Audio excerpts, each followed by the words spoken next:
Hi guys, it's Claire's and welcome to another video with me. In this video today we are going to be doing a door, a nice wooden door, and I really liked how these florals had turned out with the Filbert brush that we did from a couple of weeks ago. And so I think it would be nice to do a nice wooden door and have these on either side of them. So that's what we're going to be doing today. Here's what we're going to need for today's video. For brushes, I am going to be using my Vinci mop in the number 4. I'm going to be using the silver black velvet in the 4 and the 8. And for colors, we're going to have 3 different kinds of browns. We are doing a very loose style of painting, but it's nice to have different variations of browns, and these are the browns that I have. This is the sepia. It's the darkest brown that I have in this palette. The burnt sienna, which is the medium. And then this is the red ochre, which is like a lighter version, which we'll use sparingly because it's like very orangey and we've got quite a bit of orange happening already, so we don't want to overdo that. So this is what we're using. Keep in mind, these colors are by St. Petersburg White Nights. And I have my palette ready. I do have a pencil handy too because we're going to do a brief drawing of the door so we know exactly where to paint and begin from there. If you guys are interested in any of these products, please make sure you check the description below. I have them linked through Amazon affiliates. Feel free to purchase through that. So the first thing I like to do is kind of create like a base. I know I have this, this painting on here already, but I'm just going to do a very rough base right here. And then we're going to do this nice oval kind of door.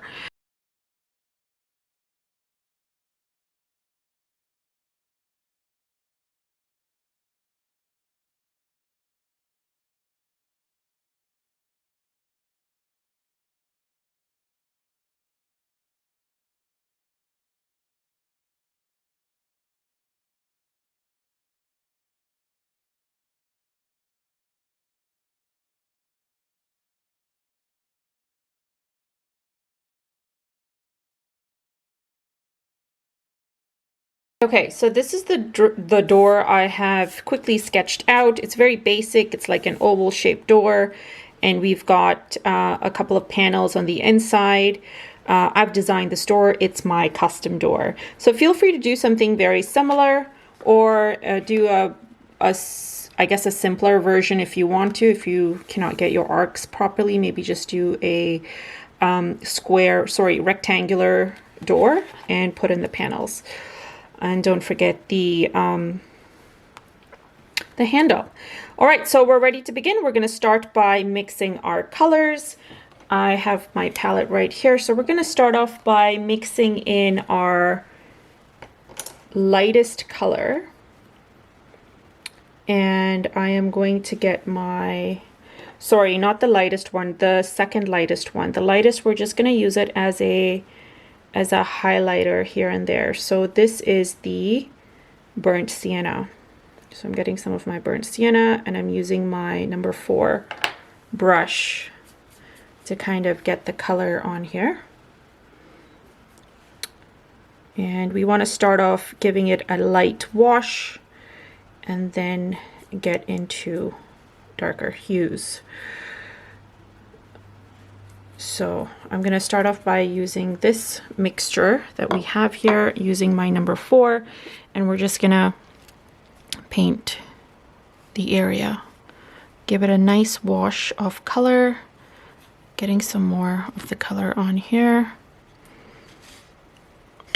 Whoops, just trying to make sure I can show you guys this as I am painting. And what I'm doing is I'm just outlining this area of the door, the edges with the darker color, which is always at the tip of the brush, right? That's why I'm kind of doing this to get my darkest hue on the edge. And then I'm kind of getting some water and I am doing a nice wash, pushing down all the color to the bottom. And then we'll do the same thing over here on this end. Now, if I could turn my page, I would do the same thing that I'm doing over here. But for the sake of this video, I am not. I am going to do the same thing at the top because I'm able to. And now we have these florals that we've done from the previous video. Let's just try and kind of skirt around them, because this could also look, it's not proportionate, as you can see, and we can just play it off as this being florals that are in the forefront of the door, and at a distance in the front, so it's closer to the camera or whatever you want to call this scene. Closer perspective is what I'm trying to say. All right, so we have that. I'm gonna get a little bit more of this color, and this time a little bit darker, and now we're gonna add more brushes of it on the door, and we're gonna do it this way. So we still want to get that nice shape for it. So let's do this half first. And now once I have these in, I'm gonna kind of dip the tip in water and extend this down using this brush. It's okay if some of it goes on to the other side, it's totally fine. Now we're gonna get some of the darker hue that we have, which is the sepia, and using my number 8. And while this is still damp, I'm going to go ahead, get a nice rich tone and just add it to the edges, because this is where we have the most shadow, right? So just kind of going along and adding it along these edges here to give us a nice potent color.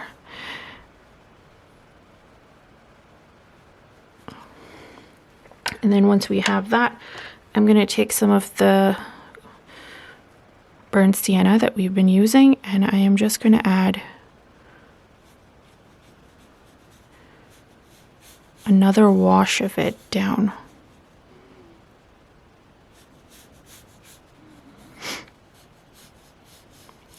I'm just highlighting some of these areas of the door and trying to give it that nice linear feel.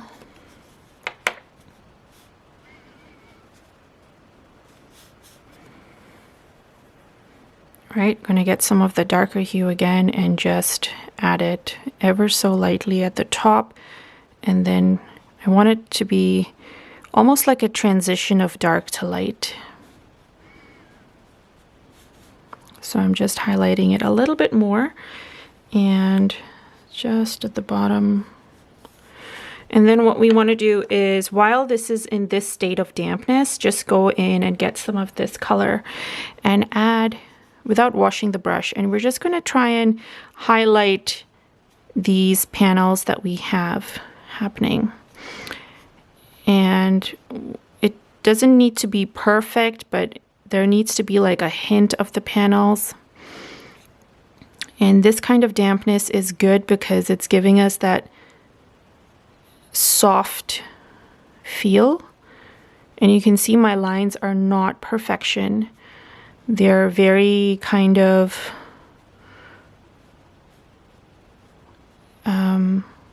uneven almost.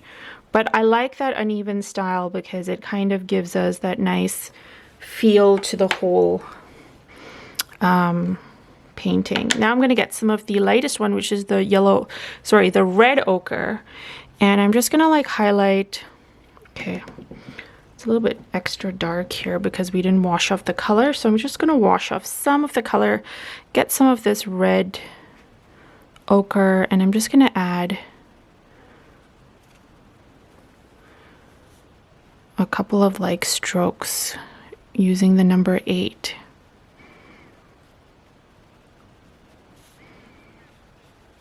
And this is also kind of what adds some sort of semblance of unity to our painting here. Now we have that, and it's pretty much like this is a whole bunch of layering, guys. Like you're just going in and you're layering and you're making sure that there's like a good enough texture and blending happening with all the browns and between your dark, medium, light. And this is what gives you that nice rustic feel. The dominant is the middle brown that you have. For the highlights, it's the light, and then for the darkest, it is the shadow. So that's how we're tackling it. So I'm getting some of the darkest with my number 4, and I'm just gonna add a couple of lines and strokes to kind of indicate a darker feel, because you can see how things are drying up a lot lighter and you want it to be nice and dark. So just adding, again, this is like the perfect time to add these strokes because it is dark. Sorry, not dark, it's damp. And this is the best time to have things blending in without looking too stoic or rigid. And I'm just going to add one line over here too. Very light lines to kind of indicate this is where like the door is divided and the other end is beyond over here on this side. All right, so we are going to do the exact same thing we've done here to create this part of the door. All right, so I don't want to make this video too long, so I'm going to zoom by this part of the door, and then when it comes to the handle, we're going to come back.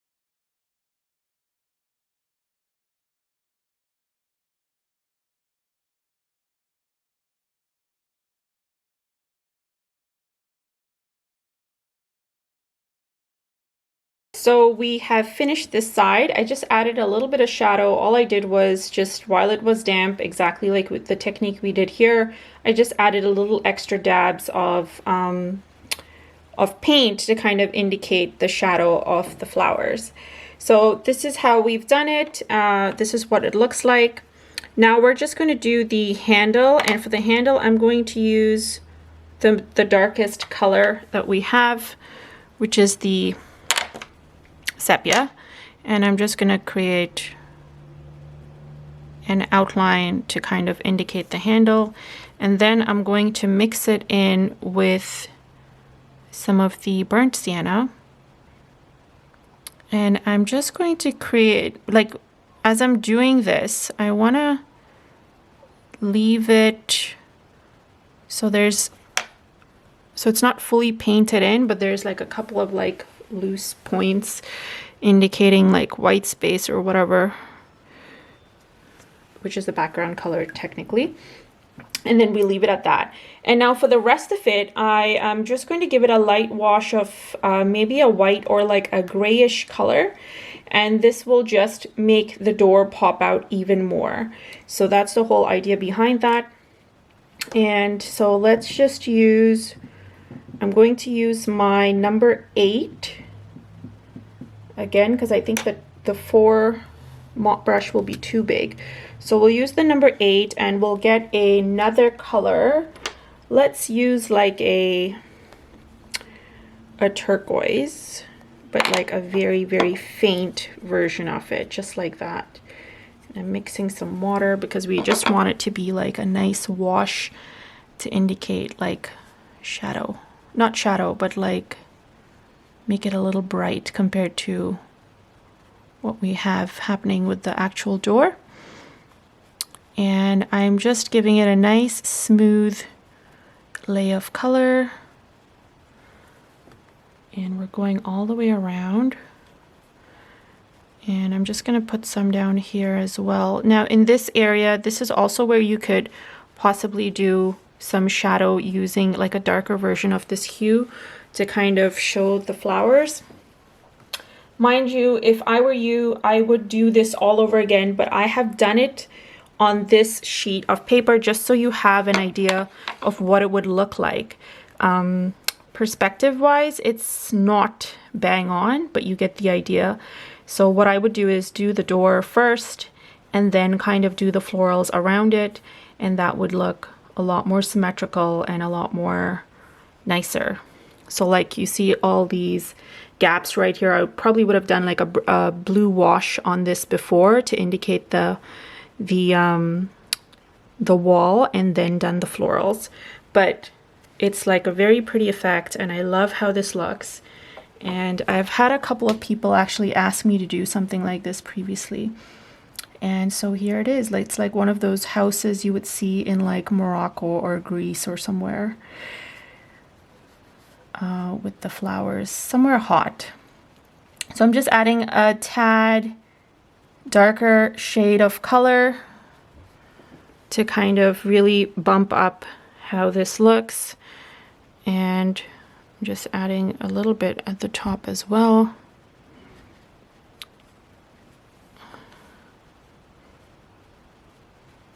And then just smoothing out the color so that kind of goes off. What if I added a little bit of brown to this? Would it ruin it? So I'm just adding a little bit of brown to kind of indicate like a darker hue. Let's see. Feel free to stick with the blue if that is more to your liking, but adding a little bit of brown to the blue, I kind of like this. Kind of giving it that more rustic look. And then just over here too.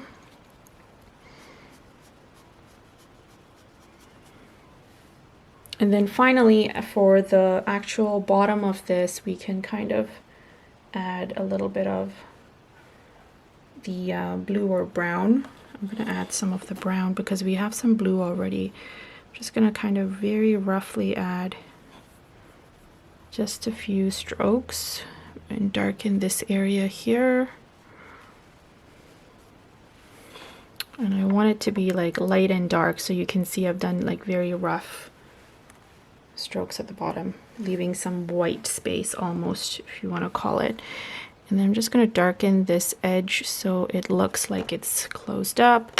But again, notice that this is a very loose style of painting, guys. This should not be daunting to you. This is a great exercise to kind of use to not just do your blending, but also getting used to the different water consistencies and color consistencies and what effects you can achieve. So, and also layering. So if you're new to like layering, you're new to watercolor, you've not done layering before, this is a great exercise getting out of your comfort zone. I'm going to go ahead and call this it. You can feel free to add another version of this on this side. Practice with your Filberts again. The video to this is going to be listed here somewhere, so feel free to click on that and head on to this one, and then you can kind of complete this side of it as well. And that's it, guys. Hope you guys enjoyed this tutorial. Let me know in the comments below what you thought. Send me your work. I'd love to see it. I love the rustic looking door. And thanks so much for watching. Hit the like button if you like this video. All right, guys. Bye.